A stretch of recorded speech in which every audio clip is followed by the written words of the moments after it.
اللہ تعالیٰ نے ہم سب کو دنیا اور آخرت کی نجات کے لیے جناب محمد رسول اللہ صلی اللہ علیہ وسلم کی خوبصورت زندگی عطا فرمائی ہے۔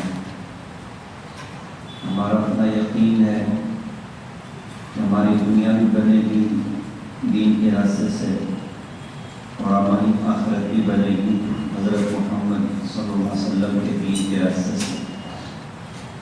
اللہ تعالیٰ نے برکتوں کو، عزت کو، خوشیاں، محبتیں، دعا میں قبولیتیں اور آخرت میں جنت، ان ساری چیزوں کو جوڑ دیا جناب محمد رسول اللہ صلی اللہ علیہ وسلم کی خوبصورت زندگی سے۔ ہم ان کی زندگی پر عمل کریں، دنیا میں بھی بیڑا پار ہے اور آخرت میں بھی بیڑا پار ہے، اور قیامت تک آنے والی سبوں کے لیے ان کی ہی زندگی نجات کا ذریعہ ہے۔ ان کے طریقوں کو چھوڑا جائے، ان کی زندگی کو چھوڑا جائے تو نہ تو دنیا بننی ہے نہ تو آخرت بننی ہے۔ بعض لوگوں کے ذہن میں یہ بات آتی ہے کہ اگر پچھلے کسی نبی کی شریعت پر عمل کرنے تو بالکل نجات ہو سکتی ہے، تو یہ پیغام دیا گیا کہ نہیں، نجات نہیں ہو سکتی، اب صرف جناب محمد رسول اللہ صلی اللہ علیہ وسلم کی دین پر چلنا پڑے گا۔ اللہ کے رسول حضور پاک صلی اللہ علیہ وسلم آپ کے پاس ایک مرتبہ حضرت عمر فاروق رضی اللہ عنہ تشریف لے کر آئے۔ جب آئے تو اللہ کے رسول کے ساتھ ایک اور صحابی بیٹھے تھے۔ ایک روایت میں ملتا ہے کہ حضرت ابوبکر صدیق رضی اللہ عنہ سے، اور ایک روایت میں ملتا ہے کہ حضرت زید بن ثابت رضی اللہ عنہ سے۔ خیر حضرت عمر آئے اور آپ کا معارضہ کیا کہ حضرت بنی قریظہ یہودیوں کا قبیلہ، اس میں میرا ایک دوست ہے، اس نے میرے نفع کے لیے تورات میں سے کچھ اچھی باتیں لکھی ہیں، آپ اجازت دیں تو میں سنا دیتا ہوں۔ اللہ کے رسول حضور پاک صلی اللہ علیہ وسلم نے اجازت تو نہ دی، لیکن حضرت عمر رضی اللہ عنہ کو غلطی سے لگا کہ شاید اجازت ہے، تو انہوں نے تورات کی باتیں پڑھنا شروع کر دی۔ تورات اللہ تعالیٰ نے حضرت موسیٰ علیہ السلام پر نازل فرمائی تھی۔ اللہ کے رسول حضور پاک صلی اللہ علیہ وسلم کا چہرہ غصہ سے سرخ ہو گیا۔ جب آپ غصہ ہوتے تھے تو آپ کا چہرہ ایسا ہو جاتا گویا کہ انار کے دانے حضرت کے چہرے پر نچوڑ دے گئے ہوں، اور پیشانی میں بیچ میں درخت جو غصہ کے وقت میں پڑتی تھی۔ اس کو دیکھ کر صحابہ سمجھ جاتے کہ حضرت ناراض ہو گئے۔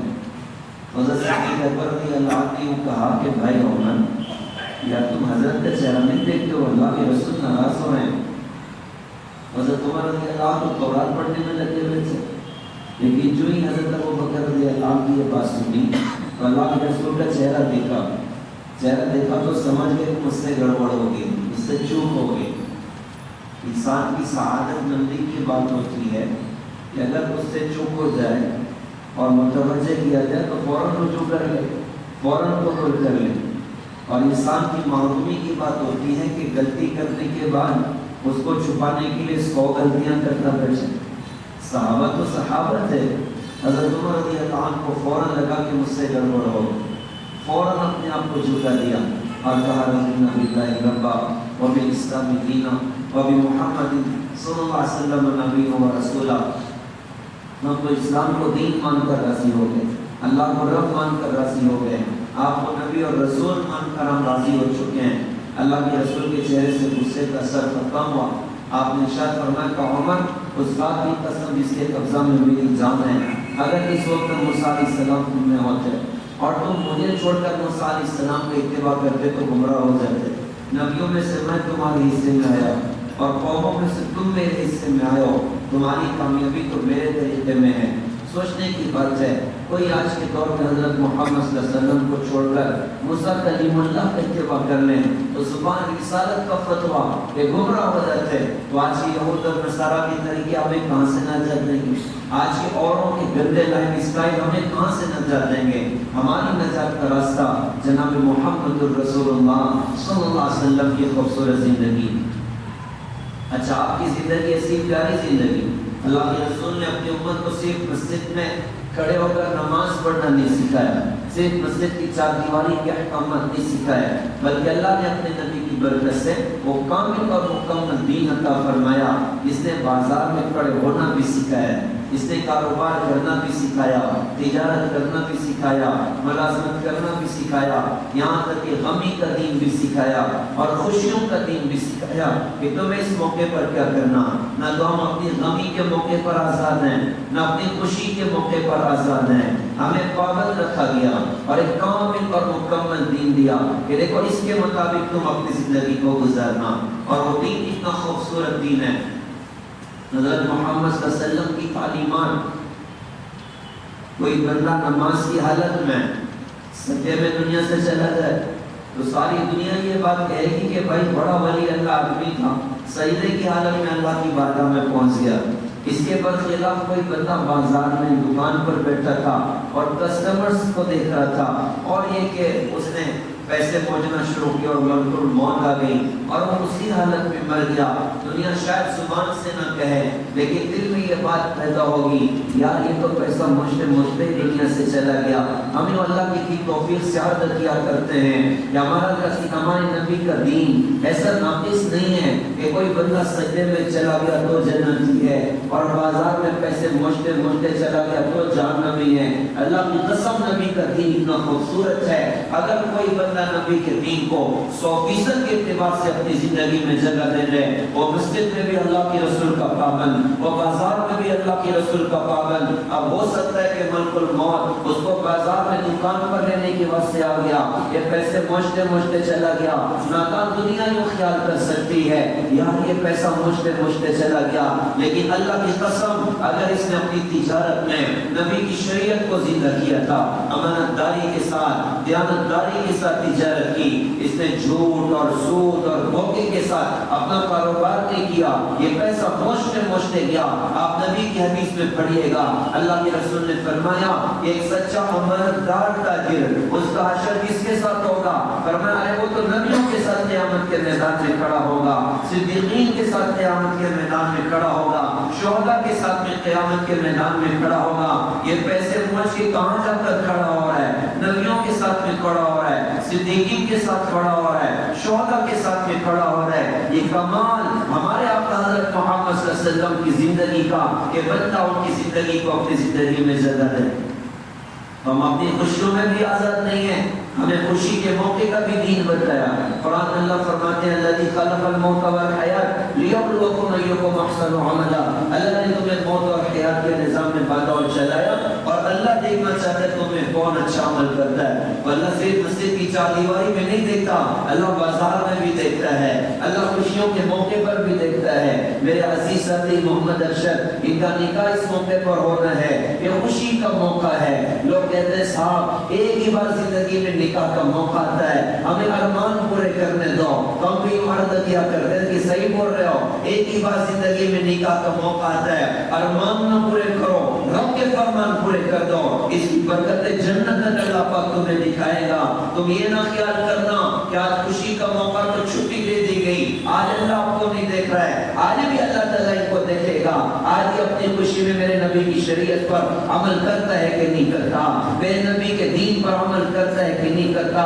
کہیں اوروں کے رسم رواج کو تو جگہ نہیں دیتی، کہیں فضولیات کو تو جگہ نہیں دیتی. پیارے بھائی ہم اپنی خوشی میں بھی حضرت محمد صلی اللہ علیہ وسلم کے پابند ہیں. نکاح ایک خوبصورت موقع ہوتا ہے، ایک خوبصورت عنوان ہوتا ہے. تو شریعت نے نکاح بھی کرنا سکھایا، نکاح کیسے ہونا چاہیے، کس طریقے سے نکاح ہونا چاہیے.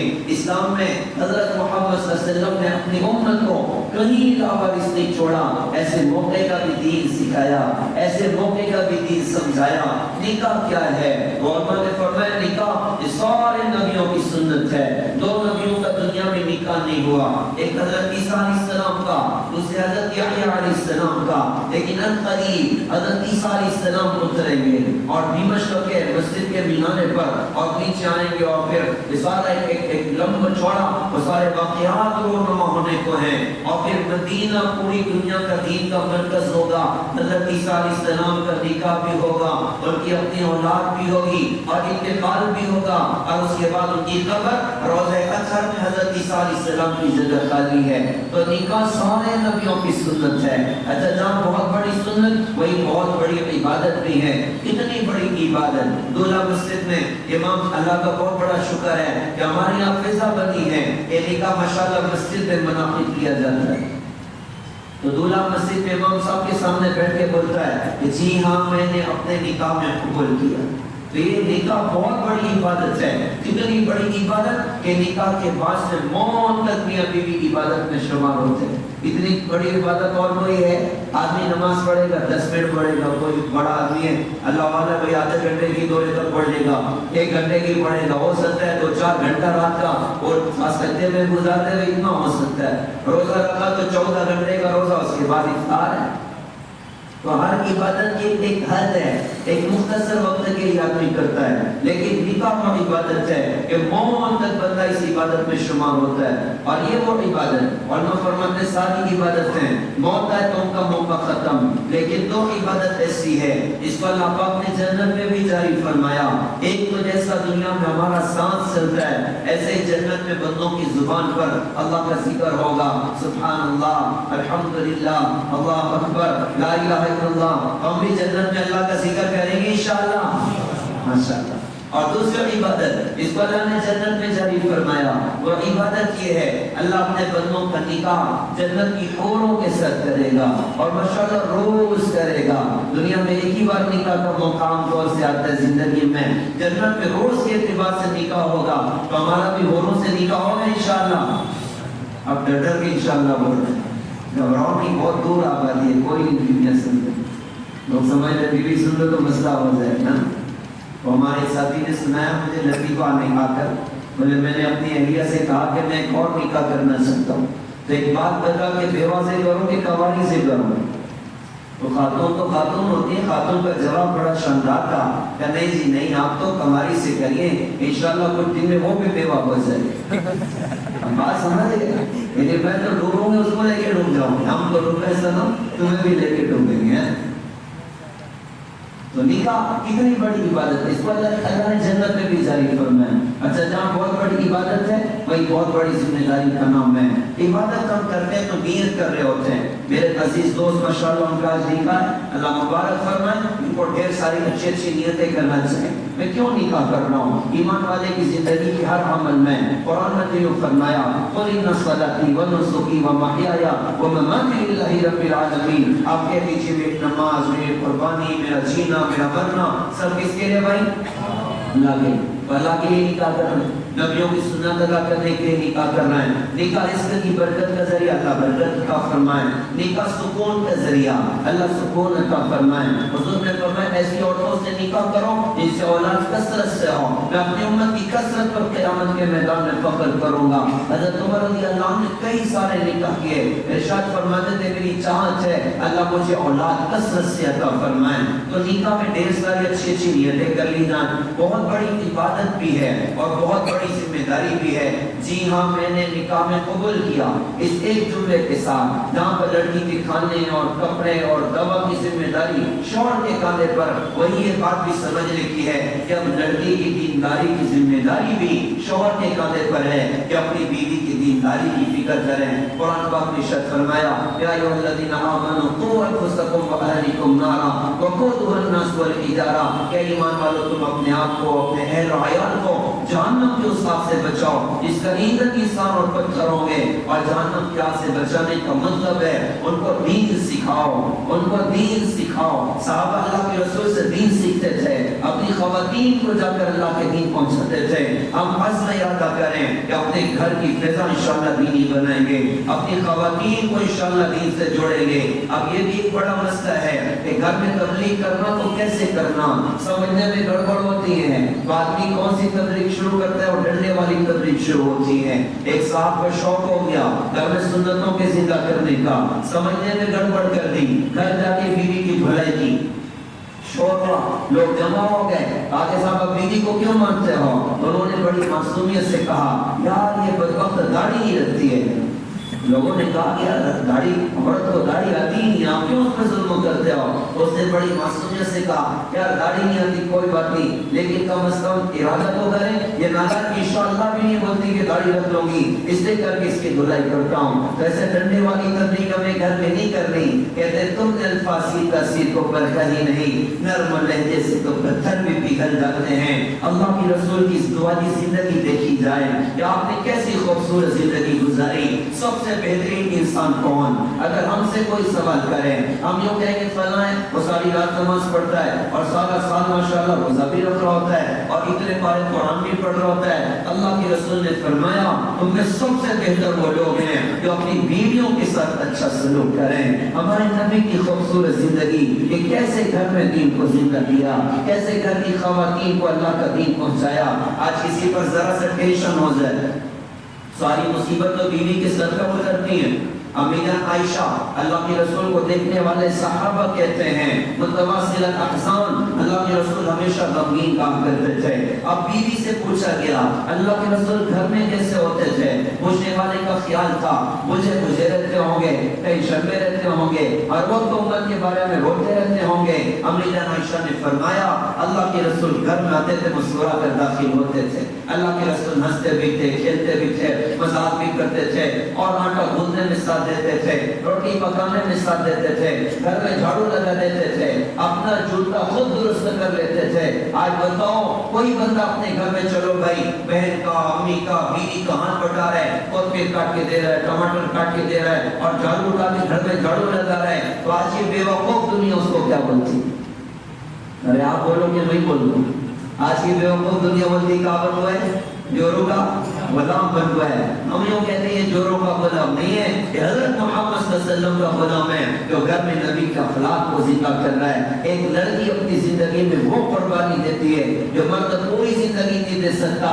مرد کے ایک بول پر جی ہاں میں نے قبول کیا, ایک لڑکی ابا کو چھوڑ رہی, امی کو چھوڑ رہی, بھائی بہن کو چھوڑ رہی, اپنے گھر کی معلومات کو چھوڑ کر اس کے گھر پر آ رہی ہے, اپنی ساری زندگی اس کے لیے قربان کر دی. کیا یہ لڑکی محبت دینے کے قابل نہیں, پیار دینے کے قابل نہیں ہے؟ تو اخلاق کے ساتھ, نرمی کے ساتھ اس کے ساتھ سلوک کیا جائے. اچھا سارے احکامات مردوں کو نہیں سنائے گئے بلکہ خاتون کو بھی بتایا کہ تجھے شوہر کے ساتھ کیسے رہنا ہے. ایک انصاری حضور کے پاس آئے اور آ کر یوں عرض کیا کہ حضرت میرا نکاح ہونے والا ہے, میرے شوہر کا مجھ پر کیا حق ہوگا؟ آپ نے فرمایا کہ تیرے شوہر کے بدن میں زخم ہو جائے, اس پہ پیپ پڑ جائے, تو اپنی زبان سے اس کو صاف کرے گی, تب بھی تو اپنے شوہر کا حق نہیں ادا کر سکتی. لہذا شوہر کے ذمہ کہ بیوی کے ساتھ اچھا سلوک کریں, بیوی شوہر کے ساتھ اچھا سلوک کریں. بیوی کی محبت میں ماں پر ظلم نہیں ہونا چاہیے, ماں کی عصمت اور محبت میں بیوی کے حقوق پامال نہیں ہونے چاہیے, ورنہ وہ واقعہ بھی نکاح کے سامنے رکھنے کے قابل ہے. حضرت علقمہ صحابی کی موت کا وقت ہے, صحابہ کلمے کی تلقین کر رہے ہیں لیکن ان کی زبان پر کلمہ نہیں. حضرت بلال دوڑے آئے کہ حضرت آپ چلیے بہت گڑبڑ ہو رہی ہے. آپ تیزی سے گئے, جا کر دیکھا بات چیت کی, وہ بات تو کر رہے زبان پہ کلمہ نہیں ہے. اللہ کے رسول نے پوچھا ان کے ماں باپ زندہ ہیں؟ کسی نے کہا جی ماں زندہ ہے. آپ نے پوچھا راضی ہے یا ناراض ہے؟ جی ماں ناراض ہے. آپ نے فرمایا ٹھیک ہے ان کی امی کو بلاؤ. ان کی امی کو بلایا, وہ تشریف لائیں. آقا نے پوچھا کہ تمہیں اپنے بیٹے علقمہ سے کیا شکایت ہے؟ انہوں نے کہا حضرت اس کے دین کی کوئی شکایت نہیں ہے, اس کی زبان کی شکایت ہے, زبان کا بڑا سخت ہے, بات کرتا ہے دل چیر کے رکھ دیتا ہے, اس نے اپنی بیوی کو مجھ پر ترجیح دے رکھی ہے. آپ نے فرمایا اگر آپ معاف کر دیتی تو بہت اچھا ہو جاتا. انہوں نے کہا حضرت مجھے بہت تکلیف اس نے پہنچائی ہے, معاف کرنے کو دل نہیں چاہتا. اب اللہ کے رسول نے بہانے کے طور پر حضرت بلال سے یوں فرمایا بلال یار ایک کام کر, جا جنگل سے لکڑیاں لا ڈھیر ساری، ہم القمہ کو آگ میں جلا دیتے ہیں۔ ماں ادھر ہی کھڑی سن رہی تھی، کہ حضرت آپ میرے بیٹے کو آگ میں جلاؤ گے؟ اب اللہ کے رسول نے فرمایا کہ اگر تم نے معاف نہ کیا اور یہ بغیر ایمان کے دنیا سے گیا تو یاد رکھنا سیدھا جا کے جہنم کی آگ میں جلے گا۔ انہوں نے کہا نہیں حضرت یہ میرے برداشت کی چیز نہیں ہے، میں نے معاف کیا۔ انہوں نے کہا میں نے معاف کیا، اور اگر بیٹے کی زبان سے نکلا لا الہ الا اللہ محمد رسول اللہ صلی اللہ علیہ وسلم، ماں کی نافرمانی صحابی رسول سے ہوئی، موت پہ ایمان کی مشکل ہو گئی، ہم کس کھیت کی مولی ہیں؟ لہذا بیلنس قائم کیا جائے۔ نکاح کیسا ہونا چاہیے؟ فرمایا کہ برکت والا نکاح ہوا ہے اس میں خرچ کم سے کم ہو۔ اللہ نے آپ کو بہت مال دیا، آپ 1 کروڑ خرچ کر سکتے اپنی شادی میں، آپ یاد نہ کرتے یار 1 لاکھ پہ کم چلا لو، 99 لاکھ بچاؤ، کوٹی بنگلہ گاڑی کی وجہ سے نہیں، 99 لاکھ بچا کر ایسے غریب باپ کی بیٹیاں تلاش کرو جو 100 200 500 کمانے والا بیٹیوں کا بوجھ وہ اتار نہیں سکتا، اللہ نے آپ کو دیا، ایسی بیٹیاں تلاش کر کر کے ان کے نکاحوں کے انتظام کر دو۔ اللہ کی قسم ایک لڑکی کی دل کی دعا نکل گئی، اللہ آپ کی نسلوں کو اللہ تعالیٰ شتاب کر کے دکھائے گا۔ اسی دین کو اور سارے کے سارے مکمل دین کو ہمیں انشاءاللہ سیکھنا ہے، ارے نیت کرتے انشاءاللہ سیکھنے کی اور سارے عالم میں اس کو لے کر چلنا، اس کے لیے تبلیغ کی خوبصورت محنت اللہ پاک نے مجھ اور آپ کو عطا کی ہے۔ ہم اپنے جان مال صلاحیتوں کو اللہ کے دین پر لگانے کا عزم ارادہ کریں۔ اللہ تعالیٰ سے دعا ہے اس نکاح کو اللہ پہ امتحان کو قبول فرمائیں اور ہم سب کے دل میں یہ جذبہ اللہ تعالیٰ پیدا کریں کہ انشاءاللہ ہم اللہ کے دین کے نام پہ قربانی دیں۔